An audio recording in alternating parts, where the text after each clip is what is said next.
नमस्कार। जवाब तो देना होगा मैं आप सभी का स्वागत है। मैं हूं डॉक्टर अवधेश मिश्रा। छत्तीसगढ़ की सियासत में 16 जनवरी के दिन एक ऐसा राजनीतिक तूफान का आया जिसमें आम आदमी पार्टी की छत्तीसगढ़ इकाई पूरी तरह से उखड़ गई, या ये कहा जाए कि पूरी तरह से बिखर गई। इसलिए क्योंकि पार्टी के प्रदेश अध्यक्ष कोमल हुपेंडी सहित 7 बड़े पदाधिकारियों ने इस्तीफा दे दिया। इस्तीफे के पीछे की वजह बताई गई कि कांग्रेस और आप के साथ इंडिया गठबंधन में शामिल होना और उसके वजह से छत्तीसगढ़ में आवाज का ना उठा पाना, छत्तीसगढ़ में आम आदमी पार्टी का लगातार पिछड़ जाना, ये इसके पीछे का रीजन बताया गया। लेकिन सबसे बड़ा सवाल कि आखिरकार आप पार्टी बिखरी किसके लिए है, और जो 7 बड़े नेताओं ने इस्तीफा दिया है वो आगे जाके राजनीतिक भविष्य कहां तलाशेंगे, इसी विषय पर चर्चा करेंगे। इसी विषय पर जानेंगे कि आखिरकार पर्दे के पीछे की क्या है पूरी कहानी और आने वाले समय में क्या सियासत में क्या नया जो रास्ता है, नया विकल्प है वो दिखाई पड़ेगा। लेकिन उससे पहले देख लीजिए एक खास रिपोर्ट। विधानसभा चुनाव 2023 परिणाम के ठीक 1 माह 13 दिन बाद छत्तीसगढ़ में आम आदमी पार्टी पूरी तरह से बिखर गई। 16 जनवरी को पार्टी के प्रदेश अध्यक्ष कोमल हुपेंडी ने अध्यक्ष पद सहित पार्टी की प्राथमिक सदस्यता से इस्तीफा दे दिया। साथ ही वरिष्ठ उपाध्यक्ष, सचिव, SC, ST, OBC youth wing के अध्यक्षों ने भी इस्तीफा दे दिया है। इस्तीफे के बाद BSTV से खास बातचीत करते हुए कोमल हुपेंडी ने कहा कि इंडिया गठबंधन की वजह से हम ठीक से आवाज नहीं उठा पाए। अब आम जनता की आवाज उठाने के लिए इस्तीफा दे दिया है। हमने 2023 के चुनाव में पूरे प्रदेश में जाके दावा किया कि हम 90 सीटों में लड़ेंगे, ताकत से लड़ेंगे, मजबूती से लड़ेंगे, सरकार बनाने के लिए लड़ेंगे। लेकिन कहीं ना कहीं इंडिया गठबंधन के बाद हमारी जो उम्मीद है वो टूट चुका है और हम केवल 55 सीटों में चुनाव लड़े, वो भी मजबूती से नहीं लड़े। परिणाम ये हुआ कि 2018 से भी कंपेयर करें तो उससे भी वोट शेयर कम है। और चूंकि इसका मतलब ये नहीं कि छत्तीसगढ़ जनता हमें नहीं चाह रही थी, छत्तीसगढ़ जनता चाह रही थी, लेकिन कहीं ना कहीं उनके साथ धोखा हुआ है और छत्तीसगढ़ के लोगों का के साथ धोखा हो ये हम बर्दाश्त नहीं करेंगे। चुनाव परिणाम के हारे हुए राजनीतिक दलों के कार्यकर्ताओं में नाराजगी तो देखने मिलती है, मगर पार्टी के अध्यक्ष सहित लगभग सभी प्रमुख नेताओं का इस्तीफा छत्तीसगढ़ में संभवतः पहली बार देखने को मिल रहा है। दरअसल 2018 चुनाव में आप पार्टी ने 90 में से 85 सीटों पर चुनाव लड़ा था, मगर 2023 में हुए चुनाव में महज 53 सीटों पर ही प्रत्याशी उतारे थे, जिसमें 9 प्रत्याशी ऐसे हैं जिन्हें नोटा से भी कम वोट मिले। अब आप पार्टी के बिखरने से सियासी गलियारों में हलचल मचना तो लाजमी है। कांग्रेस ने इस बिखराव के लिए बीजेपी को जिम्मेदार बता दिया, तो वहीं बीजेपी ने कांग्रेस पर पलटवार करते हुए कहा कि कांग्रेस की स्थिति डूबते जहाज की तरह है। गठबंधन के नेता अलग हो रहे हैं, इसी का असर छत्तीसगढ़ में भी हुआ है। साथ ही ये भी कहा कि भाजपा छत्तीसगढ़ की सभी 11 में की 11 सीटें जीतेगी। आम आदमी पार्टी के प्रदेश अध्यक्ष सहित कुछ पदाधिकारियों का इस्तीफा इस बात का द्योतक है कि भारतीय जनता पार्टी छत्तीसगढ़ में छोटे छोटे दल के लोगों को लोभ दे रही है, उन्हें अपने दल में शामिल करने की कवायद में लगी है। इसके पहले भी भारतीय जनता पार्टी की एक सूचना आई थी कि जो विभिन्न छोटे छोटे दल के लोग चुनाव लड़े थे उनको भाजपा में शामिल किया जाएगा। दरअसल भाजपा डरी हुई है, उसे मालूम है कि लोकसभा चुनाव में भारतीय जनता पार्टी की दुर्गति होगी। मोदी जी के वादा खिलाफी के कारण जनता बहुत ज़्यादा भारतीय जनता पार्टी से नाराज़ है, तो भारतीय जनता पार्टी ने डैमेज कंट्रोल के लिए छोटे छोटे दल के पदाधिकारियों को अपने में शामिल करने की रणनीति बनाई है, लेकिन इसका कोई फर्क नहीं पड़ने वाला है। छत्तीसगढ़ में कांग्रेस जनता से नजरें मिलाने की स्थिति में नहीं है और देश भर के अंदर में कांग्रेस की पहचान उस डूबते जहाज की तरह हो चुकी है जिस पर कोई सवार नहीं होना चाहता। और इंडिक गठबंधन में कांग्रेस की भूमिका को लेकर के देश भर के राजनीतिक दलों के अंदर में जो स्थितियां बनी हैं और जिस प्रकार से उस गठबंधन से दूरी बनाते हुए तमाम नेता देखे गए हैं, उसी का एक उदाहरण आज छत्तीसगढ़ में देखने मिला। रह गई बात छत्तीसगढ़ की, तो छत्तीसगढ़ के अंदर में 11 की 11 लोकसभा सीटें भारतीय जनता पार्टी जीतने जा रही है, यह तय है। इस बात से भी भयभीत कांग्रेस अपने आप को झूठा दिलासा देने के लिए इस प्रकार की बयानबाजी करने का यहाँ पर प्रयास कर रही है।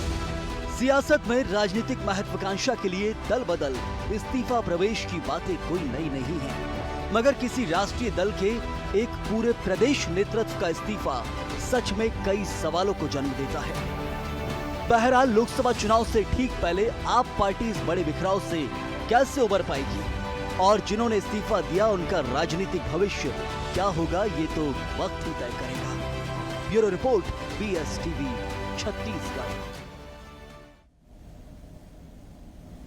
तो आपने देखा कि किस तरह से छत्तीसगढ़ में आम आदमी पार्टी पूरी तरह से बिखर गई और उसके बाद सियासत का बाजार गर्म हो चुका है। बीजेपी के ऊपर सीधे तौर पे कांग्रेस आरोप लगा रही कि बीजेपी के बहकावे में या छोटे दल को लोभ में ला के बीजेपी अपने पाले में करना चाह रही है ताकि लोकसभा चुनाव में डैमेज कंट्रोल किया जा सकते। ठीक तो वहीं बीजेपी पलटवार करते हुए कहती है कि कांग्रेस जो खुद एक डूबती जहाज है उसे क्या और क्यों लोग बरगलाएंगे, चाहे उसके पीछे साथ क्यों लोग जाएंगे। इसे विषय पर चर्चा करेंगे। तीन बेहद ही खास मेहमान हमारे साथ जुड़े। पहले मेहमानों का तारुफ आपसे करा देता हूं। बीजेपी की ओर से संजय श्रीवास्तव जी जुड़े हुए, आप वरिष्ठ नेता है, लगातार पार्टी के विभिन्न बड़े पदों पर रहे आप। संजय जी, आपका बहुत स्वागत है। कांग्रेस की ओर से सुरेंद्र वर्मा जी हमारे साथ है, पार्टी के वरिष्ठ प्रवक्ता है, लगातार पार्टी के संगठन में सक्रिय है, लगातार बड़ी बड़ी जिम्मेदारियों का निर्वहन कर रहे हैं। आपका भी सुरेंद्र जी बहुत स्वागत है। सूरज उपाध्याय जी है, आम आदमी पार्टी के वरिष्ठ प्रवक्ता है, 2011 के आंदोलन से लेकर 2024 तक लगातार पार्टी के रीति नीति के साथ काम करने वाले सूरज जी है। सूरज जी, आपका स्वागत है। सूरज जी, मेरा पहला सवाल आपसे है, आखिरकार पर्दे के पीछे क्या बड़ा खेल हो गया कि आप लोग अपने पार्टी के प्रदेश अध्यक्ष को नहीं संभाल पाए? देखिए, आम आदमी पार्टी और अरविंद केजरीवाल की जो बढ़ती लोकप्रियता है और जिस रास्ते पे हम चले हैं वो बहुत कांटों भरा है। कुछ लोग उस मंजिल तक चलने के लिए तैयार हैं, कुछ लोग बीच में छूट जा रहे हैं। जहां तक जो साथी छोड़ के गए हैं, जब वो 2016 में आम आदमी पार्टी ज्वाइन की है, 2018 में पार्टी ने उनको सीएम का कैंडिडेट बना और 5 साल तक लगातार प्रदेश अध्यक्ष रहे। उनमें से कुछ लोग 2022 में आए जो पार्टी के वरिष्ठ उपाध्यक्ष रहे, जो अन्य पदाधिकारी हैं वो भी 2022 में आए, तो पार्टी ने उनको भरपूर सम्मान दिया। यहाँ बात यह कि जिन जज्बों के साथ उस लड़ाई को हम आगे बढ़ा रहे थे, जज्बा उनका कमजोर पड़ गया या उनकी राजनीतिक इच्छा शक्ति इतनी ज्यादा हो गई कि वो अपनी जिस लालसा के तहत इस पार्टी में आए थे वो उनकी कामना यहाँ पूर्ति होती नहीं दिख रही थी। ठीक है, मैं जवाब ले लेता हूं। सूरज जी, ठीक है, आपने एक महत्वपूर्ण बात कही कि या उनकी राजनीतिक इच्छा शक्ति या लालसा इतनी ज्यादा हो गई कि वो आम आदमी पार्टी में सर्वाइव नहीं कर पाए।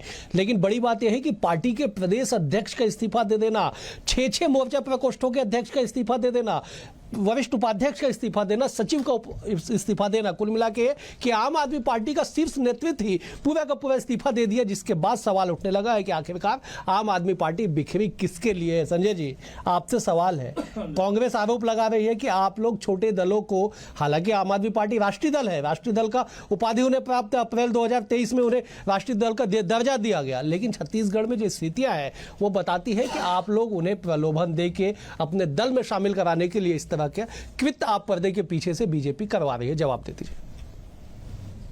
देखिए अवधेश जी, वर्तमान समय में जो राजनीति चल रही है, राजनीति में एक वैचारिक रूप से और एक जबरदस्त तरीके से एक बदलाव की स्थिति निर्मित हुई है। एक लंबे समय तक जब कांग्रेस सरकार में रही है, एक वही ढर्रे पर चलती हुई सरकार की कोई विपक्ष नहीं है, विपक्ष नहीं होने के कारण वो लगातार सत्ता में रहे और मजबूरन लोग कांग्रेस के साथ में जुड़ते हुए दिखाई दे रहे। एक बड़ा परिवर्तन देश के अंदर में, एक आमूलचूल परिवर्तन विश्व में जिस तरीके से भारत का जो परचम लहरा रहा है और देश के अंदर में भी जो आमूलचूल परिवर्तन दिखाई दे रहे हैं, लोग बाहर निकलकर बहुत इच्छा शक्ति के साथ में राजनीति के क्षेत्र में इंटरेस्ट ले रहे हैं। क्या बेहतर है, क्या नफा है, क्या नुकसान है, क्या सही है, क्या गलत है, इसको बहुत सही नजरों से देख रहे हैं। मुझे लगता है कि कांग्रेस भी एक अब क्षेत्रीय दल के रूप में हो गया है। अब बड़े दल छोटे दल की जिस तरीके से बात करें तो मुझे लग रहा है वैसा ही है। देखिए, ऐसा है कि वर्तमान समय में आप देख रहे हैं कि इस चुनाव को यदि हम देखें, उसके बाद जिस तरीके से आज आम आदमी पार्टी की जो चर्चा जहां पर प्रारंभ हुई है, मुझे जो प्रारंभिक जानकारी है, देखिए गठबंधन जो इंडी गठबंधन है, इंडियन अलायंस का जो गठबंधन है, वो कौन किसके साथ है सबसे मालूम है। ये बड़ा विचित्र प्रकार का गठबंधन है कि केंद्र में हम एक साथ रहेंगे, राज्यों में हम अलग रहेंगे, कोई वैचारिक एकता नहीं, कहीं कुछ नहीं, केवल लाभ हानि के दृष्टिकोण से कि हम चूंकि बीजेपी के खिलाफ में केंद्र में है इसलिए हम एक हैं, यदि हम राजनीतिक लाभ हमको प्रदेश में चाहिए तो हम अलग हैं। ये किस तरीके की विचारधारा है? विचारधारा एक राष्ट्रवादी विचारधारा के साथ में देश किस तरीके से मजबूत हो, इसके साथ में कुछ विचारों के साथ में, कुछ एजेंडे के साथ में काम किया जाता है। राष्ट्रीय राजनीतिक दल बनना कोई इतना आसान नहीं है जिस तरीके से लोग क्षेत्रीय दल यदि एक प्रदेश के अंदर में सरकार बनाते हैं उसके बाद सपना देखते हैं कि हम पूरे देश के अंदर में हम स्थापित हो जाएंगे। ऐसा नहीं है और यही उसका परिणाम, दुष्परिणाम रहा कि आम आदमी पार्टी ने उस चीज को समझा ही नहीं। बहुत जल्दी सत्ता प्राप्त करने के लिए उनको सत्ता प्राप्त हुई दिल्ली में, बिल्कुल पंजाब में प्राप्त हुई। उनको अब लगा कि हम 5 साल के अंदर में पूरे देश के अंदर में हम सत्ता प्राप्त कर लेंगे, हम केंद्र में सरकार बन लेंगे, हम जो गठबंधन बन रहा है हम उसका लीड कर लेंगे। इसलिए ये कॉम्प्रोमाइज और जो लेन देन तमाम प्रकार के विषय जो इस तरीके से हुए हैं उसका ही परिणाम है। मुझसे भी लोगों ने संपर्क किया, यहाँ के छत्तीसगढ़ के आम आदमी पार्टी को मेरी शुभकामनाएं, वो यहाँ पर अपने काम को प्रारंभ कर रहे हैं। क्यों टूट फूट हुई ये उनका आपसी मैटर है, लेकिन जो बातें आई सामने, बड़ी खतरनाक बातें आई कि कांग्रेस के साथ में गठबंधन डिक्लेयर्ड होने के बाद कैंडिडेट, उसके बाद ऊपर से समर्थन नहीं, उनको ये कहा जा रहा पैसा नहीं, प्रबंधन नहीं, कुछ नहीं, उनको बैक होने के लिए कहा जा रहा है। ये पीड़ा उन लोगों की रही। इसके कारण नैतिकता के नाते, मैं तो कह सकता हूं, जानता नहीं मैं किन कारणों से, लेकिन नैतिकता के नाते प्रदेश अध्यक्ष सहित तमाम लोगों ने छोड़ा कि हम आखिर किस दल के अंदर में हैं जहां पर कोई वैचारिक रूप से कोई स्टैंडिंग ही नहीं है। ठीक है संजय जी, मैं लौटूंगा आपके पास। मैं सुरेंद्र जी का रुख कर लेता हूं। सुरेंद्र जी, आम आदमी पार्टी के तमाम प्रदेश नेतृत्व इस्तीफा देता है, बीजेपी का कोई योगदान नहीं। बीजेपी कहती है कि आप कमजोर है, गठबंधन में आपकी जिस तरह से सहभागिता चल रही है, ममता दीदी जो अलग बंगाल में कहती है कि मैं अकेले बीजेपी से लड़ूंगी, यहां पे गठबंधन नहीं होगा। लेकिन आम आदमी पार्टी के तात्कालिक प्रदेश अध्यक्ष जो आज जिन्होंने इस्तीफा दिया, उन्होंने कहा कि गठबंधन के बाद हम पिछले चुनाव में 2018 में जब हम 85 सीट पर लड़े थे, इस बार हम 53 सीटों पर सिमट गए। कांग्रेस सरकार के खिलाफ हम आंदोलन नहीं कर पाए, आवाज नहीं उठा पाए, और इससे आहत होकर उन्होंने पार्टी से इस्तीफा दे दिया। क्या ऐसे ही आपको दिखाई पड़ता है, या ऐसे ही लगता है, या कुछ और कहानी है? अवधेश जी, असल कहानी जो है वो भारतीय जनता पार्टी का लोकतांत्रिक चेहरा है। जो षड्यंत्रकारी राजनीति भारतीय जनता पार्टी के वर्तमान दौर में है, भाजपा की आज क्या पहचान है? अमित शाह और नरेंद्र मोदी जी के नेतृत्व में जो भारतीय जनता पार्टी का जो नया चेहरा है, इसी तरह से पूरे देश में जो है विरोधियों को कुचलने का कुत्सित प्रयास ये कर रहे हैं। तमाम जगहों में, पूर्वोत्तर में आप देखेंगे भारतीय जनता पार्टी ने क्या किया, जो वोट बेस है वहां की क्षेत्रीय पार्टियों को शामिल करके उनका दोहन करने का इनका चरित्र रहा है। इनके जो पुराने सहयोगी हैं अकालियों के साथ इन्होंने क्या किया, शिवसेना का क्या स्थिति बना दिए हैं। ये पहले एकनाथ को लेके आए, उसके पहले नारायण राणे को लेके आए, उसके बाद अजीत पवार जो है एनसीपी है उसको तोड़े, उसके बाद भी मन नहीं भरा। दक्षिण के राज्यों में अवधेश जी आप देखेंगे कि तमाम जो प्रदेश है, कर्नाटक है, तमिलनाडु है, आंध्रा है, विपक्षी दल के विधायक, पूर्व विधायक तक को नहीं छोड़ रहे हैं। ईडी की कार्रवाई चल रही है, अजीत पवार के पोते हैं उनके खिलाफ चल रही है। दिल्ली में जहां तक केजरीवाल के संदर्भ में भी सर्वविदित है, हेमंत सोरेन के साथ में क्या हो रहा है, कैसे सम्मन भेजे जा रहे हैं। तो भारतीय जनता पार्टी पूरी तरह से षड्यंत्रकारी की भूमिका में है, और छत्तीसगढ़ में पहली बार नहीं है। आपको याद होगा अंतागढ़ में राष्ट्रीय पार्टी का जब उपचुनाव हुआ था, राष्ट्रीय पार्टी का चुनाव चिन्ह भी षड्यंत्र के तहत गायब कर दिया गया था, और उसी जोगी कांग्रेस के साथ में उपचुनाव में आप देखें कि भाजपा खुल के सामने आई।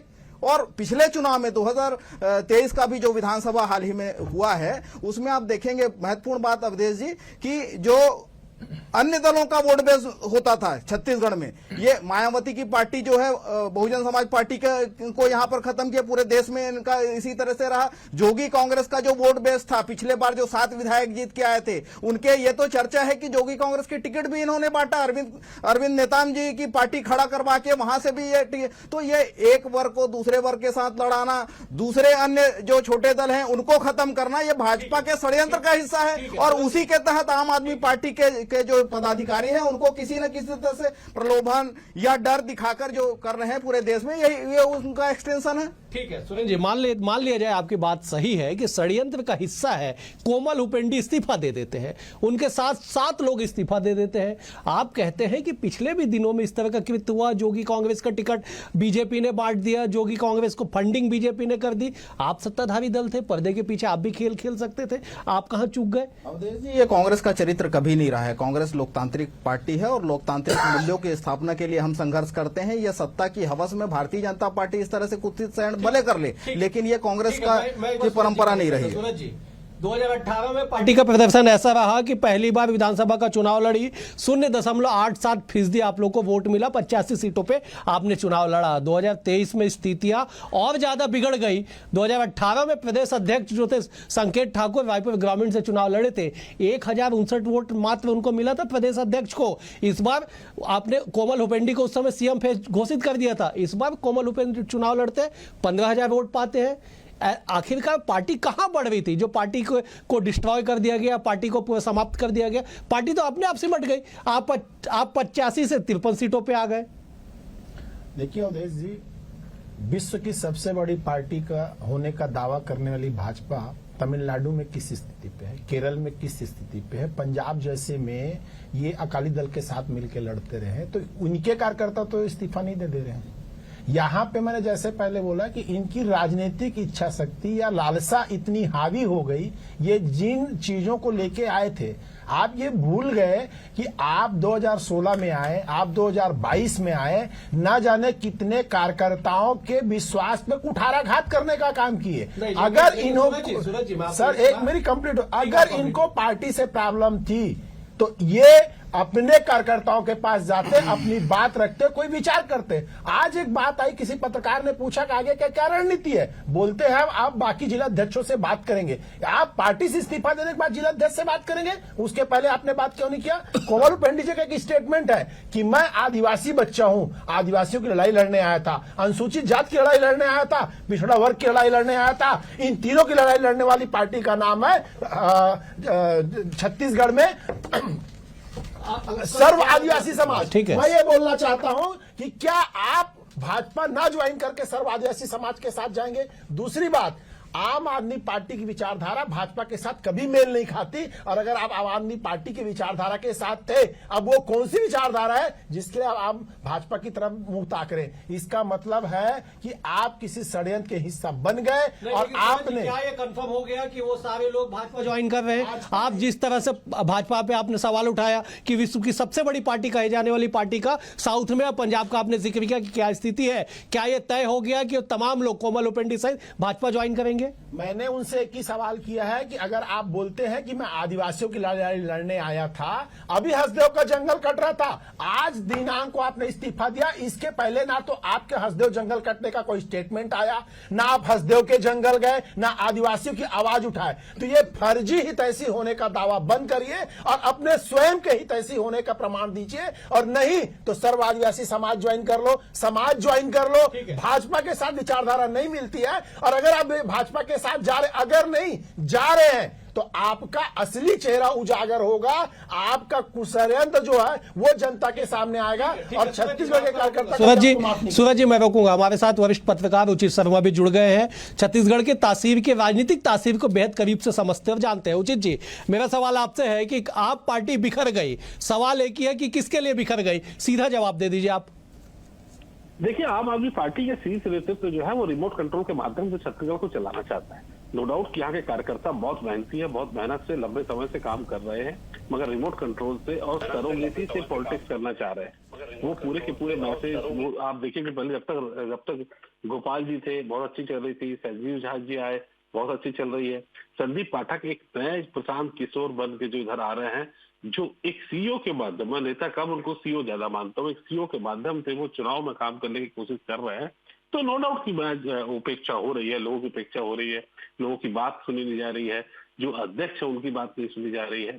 ऐसा नहीं कि आम आदमी पार्टी, हकीकत ये है कि आम आदमी पार्टी 5 सालों में वो चेहरा नहीं खोज पाई है, वो करिश्माई चेहरा नहीं खोज पाई है, जो बड़े चेहरे होने चाहिए था आम आदमी पर वो नहीं खोज पाई है। जो इसका थोड़ा सा तकलीफ झेलनी पड़ सकती है आम आदमी पार्टी को। एक थर्ड फ्रंट के रूप में जो दिखती हुई नजर आ रही थी, हकीकत ये कि अरविंद केजरीवाल केवल अपने पॉलिटिकल प्रेशर बनाने के लिए जुलाई के पहले वो प्रयास कर रहे थे, उन्होंने 2-3 सभाएं की, वो एक पॉलिटिकल प्रेशर बना के एक गठबंधन में नेगोशिएशन चाह रहे थे और अपनी कुछ सीटें बढ़वाना चाह रहे थे। गठबंधन की सोची समझी राजनीति थी, जिसको आम आदमी पार्टी का एक असाधारण सा कार्यकर्ता जो मेहनती जरूर है मगर इसको समझ नहीं पा रहा था कि उन्हें चुनाव लड़ना ही नहीं है, केवल औपचारिकता कर रहे हैं छत्तीसगढ़ में, ये बात पहले से तय थी, लेकिन कार्यकर्ता समझ नहीं पा रहे। बिल्कुल सही, ठीक है जी मैं लौटूंगा आपके पास। सूरज जी, आपने तमाम बातों को सुना, मैं इस सवाल के साथ लौटूंगा। पहले मैं संजय जी का रुख कर लेता हूं। संजय जी, घूम फिर के देश की राजनीति में अगर कहीं पे कुछ उठापटक होता है तो आप लोग पे क्यों सवाल उठते हैं? क्यों बीजेपी पे को कटघरे में खड़ा किया जाता है? मिलिंद देवड़ा अगर शिवसेना के सिंडे गुट में जाते हैं तो भी कहा जाता है कि पर्दे के पीछे बीजेपी का हाथ है।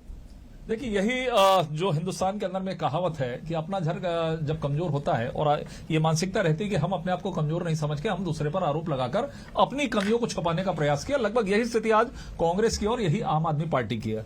अभी सूरज जी बोल रहे थे, बड़ा आश्चर्य लगता है, एक कार्यकर्ता यदि वर्षों बरस तक यदि आम आदमी पार्टी के साथ में काम कर रहा था, कल तक इनका बहुत बड़ा परिश्रमी कार्यकर्ता था वो, यदि आज वैचारिक रूप से या किन्हीं कारणों से जो अंदरूनी तौर पर जो सामने आई बातें, मैंने अपने बातों को रखा कि जिस तरीके से उसके बाद वो छोड़कर जा रहा है, तो उस पर इस तरीके का हमला तमाम प्रकार के उसके आचार व्यवहार, उसकी परसेप्शन पर आस्था सवाल। निष्ठा, उस पर आपने प्रश्न चिन्ह लगा दिया क्योंकि वो आपकी पार्टी को छोड़ के जा रहा है। अभी आदिवासियों की बात कर रहे थे, अब ये तय करेंगे कि जो आम आदमी पार्टी के अंदर में रहकर दूसरे जगह जा रहा है, इस्तीफा दे रहा है, अभी वो किसी दल पे शामिल नहीं हुआ है, आदिवासियों के हितों की बात कर रहा तो बीजेपी में मत जाए। अर्थात ऐसा लग रहा है कि बीजेपी आदिवासी घोर या आदिवासी विरोधी है।